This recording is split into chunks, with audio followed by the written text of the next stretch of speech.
Hello, this is H.G. Bailey, and welcome back to Let's Play Final Fantasy II! Since last time, I thought I'd return back to Altair so that I could show you a little dialogue that you get now that we've gotten the Goddess's Bell here. I think the only one who has anything new to say is Hilda.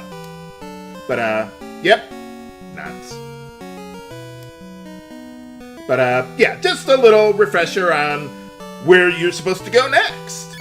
So, yeah, but I'm not gonna continue from there. I'm gonna continue from where we were last time, since we're closer to where we want to go. Now, there are a couple ways you could get to Kashuan. You could either go to Pot, and Sid can give you a ride on his airship straight there, but it costs 400 gil, and I would rather save that money. Not to mention, it's not that long of a walk to get there. So, I'd rather just walk there instead. Not to mention, get some work going in on life for Guy there. The way it works, as far as like reviving your party members goes, is it has a base accuracy of 50% per level, plus whatever your spirit stat is. So if I get it up to level 2, I should have a pretty good chance of reviving one of my party members if they die there. I still want to keep working on Asuna as well. Another thing with life is that you could use it to kill undead enemies, just like every subsequent Final Fantasy game, I think. Hey, alright, a little more spirit. Awesome. So, I mean, leveling it up to kill undead enemies is pretty much the real reason to level up the life spell. Because, I mean, just one more level and I can pretty much guarantee reviving one of my own party members.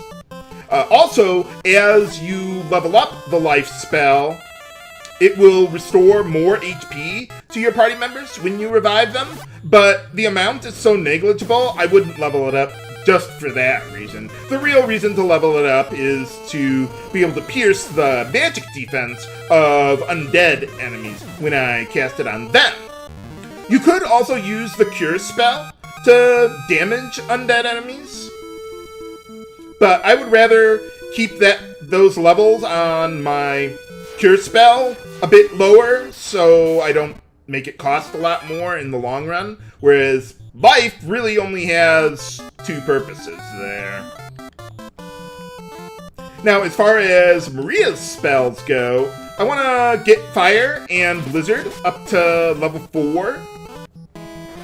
Fire, I mean, Blizzard is a higher priority, but Fire is further behind on experience to get up to level 4. So I'm putting Fire on a bit of a higher priority there.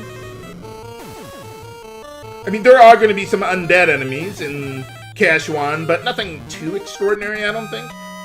For now, you can pretty much kill undead enemies with any combination of, like, a fire spell and cure and using garlic on them. But eventually, the undead enemies are going to start getting a lot more HP. And that's where we're going to start needing the life spell to kill them more quickly. There's really no point in having Guy attack in a battle with rank 1 enemies, because he won't get any experience for it anyway. Because I think I already got him up to level 3 there. Let me see how we're doing there. Oh, wow, we're doing better than I thought we were. But still, yeah, I mean, I wouldn't want to have him attack unless it was, like, a battle with rank 2 enemies or something. As long as I can get a little bit of experience, then it would be worthwhile. But, like this battle, not so much. Now, as far as my MP goes, 2 ethers should be enough for my needs. In fact, 1 should probably be enough, but it depends on how things go with Guy. Maria is going to be using up a lot of MP in Kashuan Keep, though. Guy probably won't, simply because he has the new life spell to work on, so he's not going to be using up as much MP per round as Maria is. But, okay, as long as we're here, let me change up my setup a little bit. Let's see. Okay, I want to get an Antidote there for Firion. Let's see. For Maria there, I want to give her the Eyedrops, though I would prefer not to have to use those during battle if she got blinded. Though she can, because there's going to be an enemy that has the blind spell that can hit you in the back row there. Otherwise, though, there's no point in giving her an Antidote because, well, any items you use in battle, or curative items you use, only get used on yourself. You can't use them on others. And with Maria in the back row, enemies that can envenom me with their physical attacks won't be able to reach her anyway. So there's really no point there. Let's see. For Guy, I don't want to give him an ether right now. But let's see. Yeah, let's just give him an Antidote and Eyedrops there. That ought to be good enough. And let's see. Okay, so I was just thinking if I could sell some stuff, maybe buy another ether, but nope, we're not nearly close enough. So we'll just pack up our bags and rest up, and then we'll get going to Kashuan there. The enemies aren't, well, they're still rank 1 enemies. They're not that difficult. So that's not really a problem on the way. But it does give me a little more opportunity to get some experience. Let's see, how's Firion doing on his agility there? Okay, not bad, not bad. Now we're talking. Yeah, early on, getting that agility is just so hard for Firion. Which is why I put so much work into leveling up his shields there. He's got to be getting close to level 4. But in these battles, when they're only lasting 1 round, I'm not getting any weapon experience. But I don't want to delay these battles any longer than I need to at this point. They're just not really worth enough to be worth that time. At least for Firion. For Guy and Maria, that's a different story. I gotta check on Maria's spell experience there. See how that's going. Wow, we ought to get quite a bit of money out of this battle.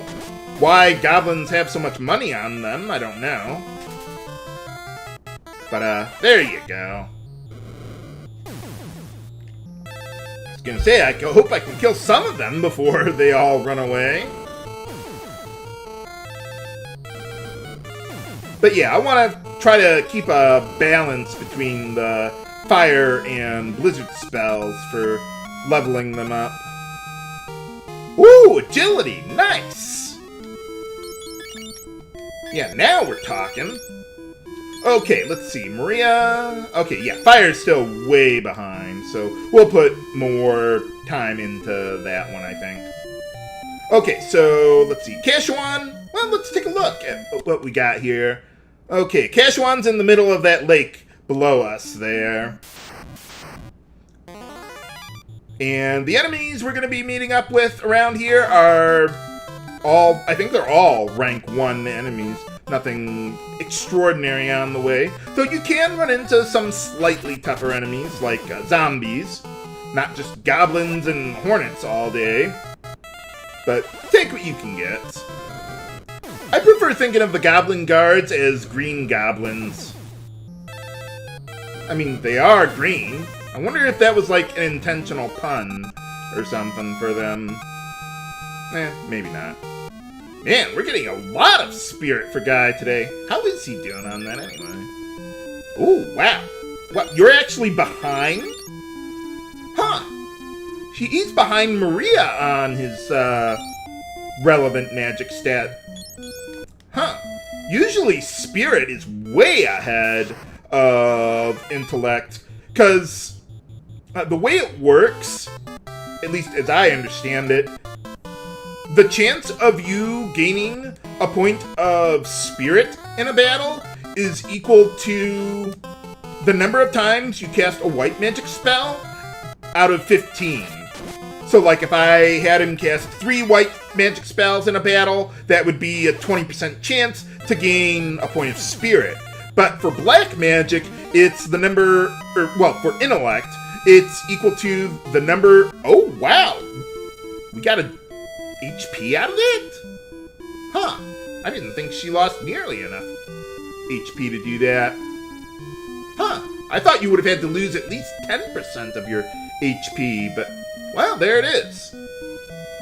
But yeah, for gaining intellect, it's equal to the number of times you cast black magic in a battle out of 25.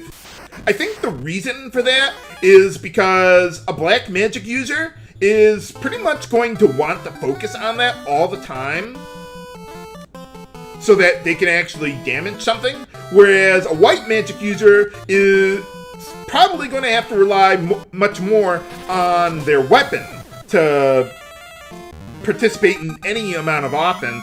So a white magic user is probably going to want to spend less time casting magic than, say, a black magic user would. Even if you had a weapon on your black magic user, you really don't want to spend your time casting... Or what is it? No, you really don't want to spend your time attacking there because of the way the spell distributions work there. Okay, yeah, let's go with a fire spell there. We'll just kill them all in one battle. Oh yeah, for using the life spell on undead enemies, just select it, push left, so that way you can target the enemies with it, and go from there. Maybe we can get a little demonstration here. Alright, there we go. Oh well. Yeah, probably won't be that effective until I get it up to level 2, and even then I've still got some work to do with it. Now, as far as the Protect and Shell spells go, I've got them up to level 3. Stop taunting me with your airship, Sid! But yeah, I got them up to level 3, so they'll be good enough. If I'm in a situation where I think I do need to use it, I will. But otherwise, I want to focus on Life and Suna for now. Okay, so here's the Sunfire that they were talking about, but we need an item in order to take it out of here. So, well, let's take a look inside. So, let's see. We got the door here. Let's use the bell. Hey, alright. That must be like a magic lock or something. What is it with bells unlocking things in Final Fantasy games? Like, they did that in the previous game, too. With the Mirage Tower there. I don't know. Maybe it's some kind of mythology that I'm not familiar with. But in any case, yeah, we get in here. What are you doing here? Oh, okay. Well, yeah, I mean, it is your house, pretty much. Oh, yeah. So, yeah, we need the Eggles Torch in order to take the Sunfire out of here. And that means we gotta go through, not a long dungeon, but it's about as long as the previous one, I would say. But, yeah, nuts. Why do you have monsters around the place anyway? I think they were already, like, conquered by the Empire before everything started here. But, yeah, what's going on? I mean, it's your place, isn't it? Oh. Okay. Well, what good are you then? Oh. Okay, yeah, sure, why not? More party members with Gordon. And he's gonna be sticking around considerably longer than the previous ones. So, let's see what we got here. His HP leaves much to be desired, but, well, let's get him equipped first. Let's see, he has no preferred weapon experience, unlike Joseph there. So, I want to actually get him on staves, because for his tenure in our party, staves are going to be a really good weapon type to use. And there's one in particular that'll be really good for him. So I want to have him start working on that weapon experience. Let's get rid of these because they weigh him down. I'll give him the Mythril shield there to help him out a little bit more, and the silver plate to give him a little more defense there. Let's see, I don't need the potions, but let's give him the Eyedrops, or Antidote and Eyedrops there. That ought to be good enough for him right now, I think. Let's take a look at his stats there. yeah, look at those basic stats he's got there on the left side. Holy cow! So yeah, whenever he does gain HP, he will gain a lot of it. So what I would like to do is get both Maria and Gordon up to about 100, 120 HP. That should be good enough, and that'll pretty much be the last of the HP grinding that I'll need to do. Everything else for the remainder of the game, I can just do it as I go. I don't have to go out of my way for it. But let's see. Okay, so yeah, he's got pretty good magic resistance there too. And okay, so yeah, let's get started with Gordon there. I don't think there's any enemies in this hallway here, if I recall correctly. Seems kind of odd, but alright.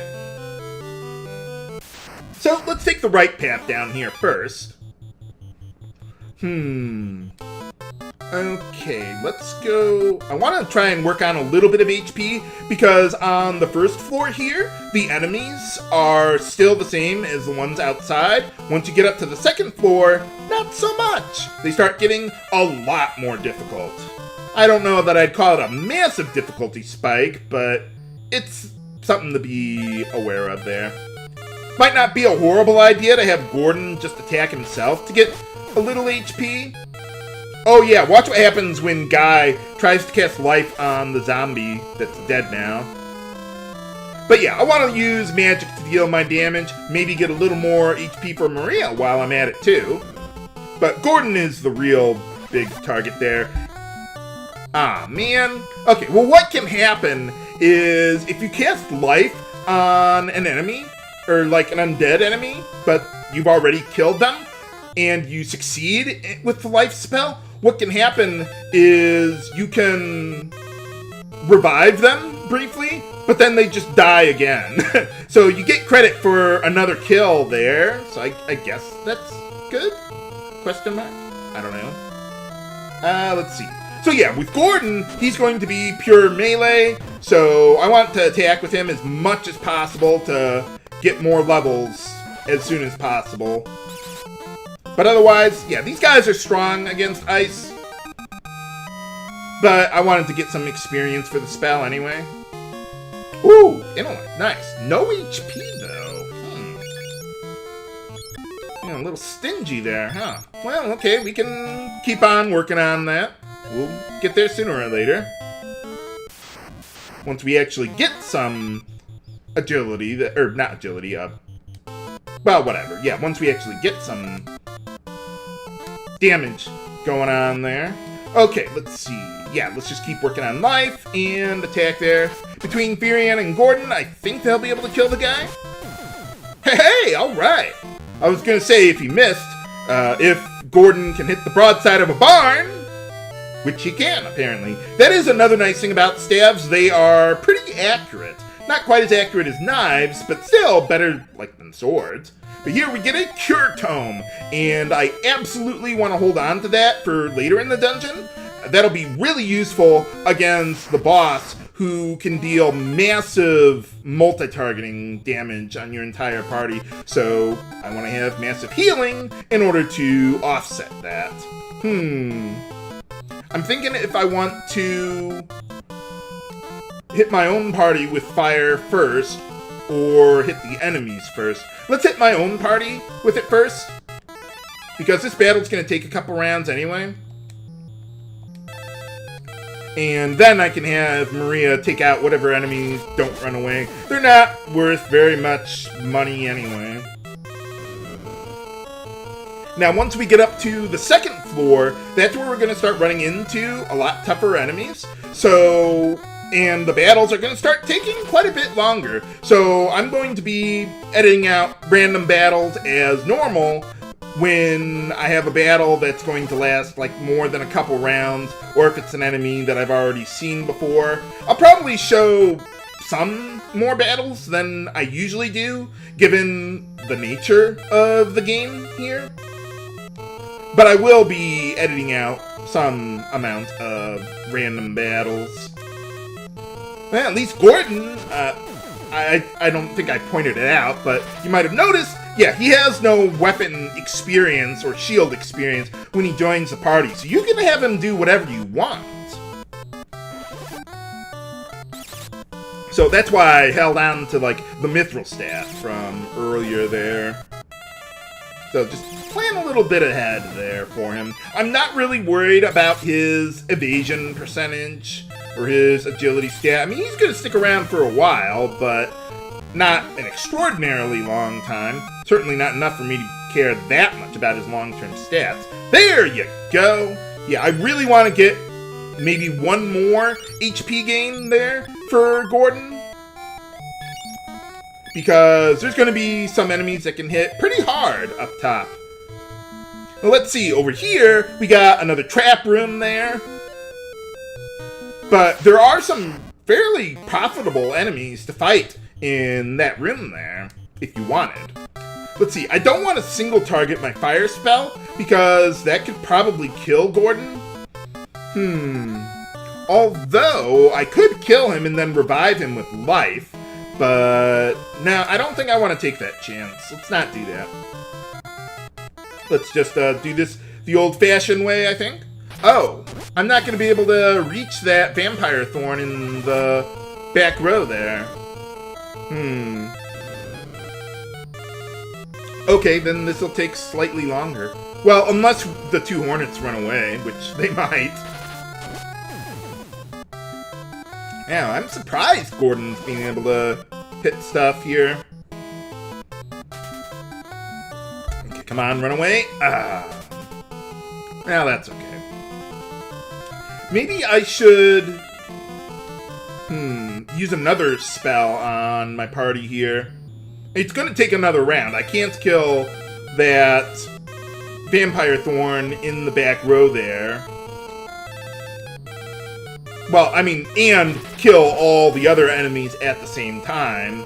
Maybe I should have attacked enemies differently. I probably should have attacked the two hornets in the first round. Well, whatever. It's not a big deal. But yeah, I don't want to single target my spells against anyone who I would care to grind some HP with.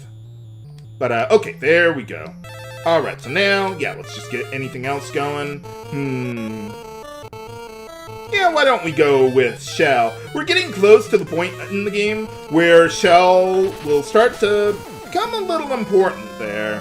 Because we're going to be running into enemies that can inflict status ailments with their physical attacks and with some of their spells or abilities there. So that's one of the big reasons why I like to use Shell to work on both of them instead of like Blink, which would only work against the physical attacks there. But yeah, didn't get enough damage on Gordon to get an HP gain. Well, let's see. Okay, yeah, I was thinking if I make it to the second floor without another battle, then, well, Gordon's gonna have to tough it out, I guess, there. But, yeah, just keep him in the back row, and I think we'll be fine. But what treasures and traps will we find here in Kashuan Keep? Find out next time on Let's Play Final Fantasy II! This is H.G. Bailey, signing off. Have a good day!